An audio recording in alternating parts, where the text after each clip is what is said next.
Hello my viewers and welcome back to my channel. I welcome you to a revelatory video that will shake the very foundations of your understanding. Now in this video, Pam Kalaman bravely shares his insights, preparing us for what's to come. With a mix of biblical prophecy, historical context and eerie symbolism, he reveals the hidden meanings behind the Paris Olympics opening ceremonies. From the rider on the white horse, reminiscent of Revelation 6 verse 1 to 2, to the transgendered Last Supper, echoing the dark practices of ancient Israel, and the bronze bowl linked to the throne of Satan in Turkey.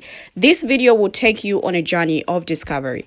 Now, as we take a look into the mysteries of the 70th week of Daniel, the time of Jacob's trouble, and the scapegoating of the Jewish people, you will begin to see the sinister plot unfolding before our very eyes. So get ready to have your mind opened to the truth. The pieces are falling into place and the picture is not what you expected. So join me as we unravel the enigma and discover the shocking reality that's been hidden in plain sight. Take a look at this video. I will be right back. You all want to maybe sit down for this one. Grab a pen and a piece of paper. Stuff's about to get real. Now, before I start, I just want to let you know you're not getting played. You're being prepared. Now, regarding the opening ceremonies at the Olympics in Paris, I just want to focus on three things. Number one, the rider on the white horse. Number two, the transgendered Last Supper. And number three, the bronze bowl. This is much deeper than you think it is. And no, it's not mocking Christianity. It's far deeper. Let me start with the rider on the white horse, Revelation chapter 6, verses 1 and 2. Now I watched when the Lamb opened one of the seven seals, and I heard one of the four living creatures say with a voice like thunder, "Come!" And I looked, and behold, a white horse, and its rider had a bow and a crown, and was given to him, and he came out conquering and to conquer. Yeah, we know it's the Antichrist. Hold on here. It's deeper. So when does the Antichrist come? Well, he comes after the rapture. Why is that important? Well, the church will be gone, and this is known as the 70th week of Daniel, the time of Jacob's trouble. It's focused on the Jewish people. Number two, the transgendered Last Supper. What was the Last Supper? Well, it was the Passover. And who celebrated the Passover? Jewish people. So let's talk about the transgendered part. In the Old Testament, the Israelites strayed away from God and started worshiping the Baals and the Ashtoreths. Now, the Ashtoreths was a religion that demanded that their priests become transgendered. They would require child sacrifice. And it was under the reign of King Manasseh that he passed his son through the fire, meaning he sacrificed his son. And this is what launched the Babylonian captivity, where Israel lost their national sovereignty, never to get it back again until 1948. Now, for number three, the bronze bowl or the brass bowl. Revelation chapter 2, verses 12 to 13. And to the angel of the church in Pergamum write the words of him who has the sharp, two-edged sword. I know where you dwell, where Satan's throne is, yet you hold fast to my name, and you did not deny my faith, even in the days of Antipas, my faithful witness, who was killed among you, where Satan dwells. Well, where was Pergamum? Pergamum is in Asia Minor, which is modern-day Turkey. And what was the throne of Satan? It was none other than the temple of Zeus. Now, do you know what was inside the temple of Zeus? That's right. that bronze or brass bowl. Now, how did that faithful witness, Antipas, die? Well, there was a trap door in that bowl, and they bound him and put him in there, and then they started a fire under that bowl and roasted him alive. Now, there's a special word used for that, but I'll come back to that later. In 1878, the Temple of Zeus was dismantled and sent to Berlin, Germany, and it was resurrected. It's where Mr. Adolf had his famous speech. But one thing was missing from that temple: the brass bowl. And I think it was missing on purpose. Do you know why it was missing on purpose? Because something much bigger than the brass bowl was about to happen.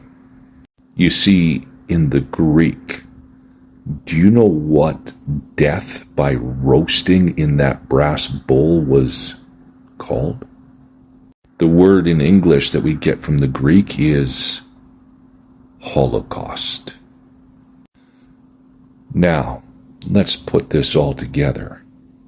Who is the most hated people group in the world right now? The Jewish people. Who is the Antichrist coming after to destroy? The Jewish people. The transgendered Last Supper. Astra, mocking the most important Jewish feast of the year that demanded transgendered priests and sacrifice your children in the fire. And finally, the brass bowl. Holocaust. See, they're not playing you. They're preparing you. As soon as the church is gone, they are going 100% after the Jewish people. They are making this very public. People, get ready. Rapture is coming. Great tribulation. And then the real Jesus is coming back. Now, this video presents a thought-provoking analysis of the Paris Olympics opening ceremonies, weaving together biblical prophecy, historical context, and symbolism. While some interpretations may be subjective, they are indeed intriguing connections and eerie parallels worth exploring. The speaker's assertion that the rider on the white horse represents the Antichrist, as mentioned in Revelation 6 verse 1-2, is a plausible interpretation. The symbolism of the white horse and its rider has been debated among scholars, but the connection to the Antichrist is a common theme in Christian eschatology. Now, the discussion around the transgendered Last Supper is also noteworthy. The speaker highlights the historical context of the Israelites straying from God and adopting pagan practices, including transgenderism and child sacrifice. While some might argue that this interpretation is a stretch, it is true that ancient cultures often blur gender lines and practice rituals that seem shocking to modern sensibilities. The bronze bowl or brass bowl connection to the throne of Satan in Turkey is also an interesting point.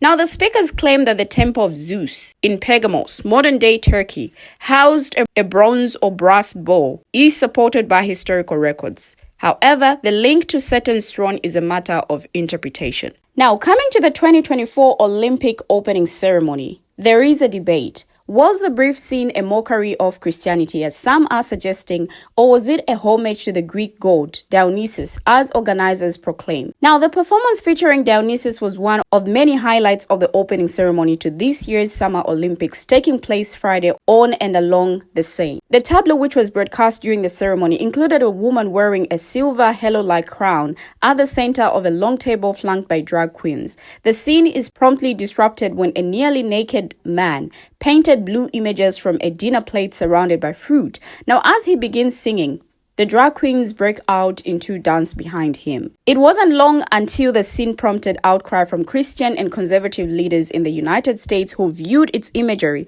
as a mockery of the Last Supper.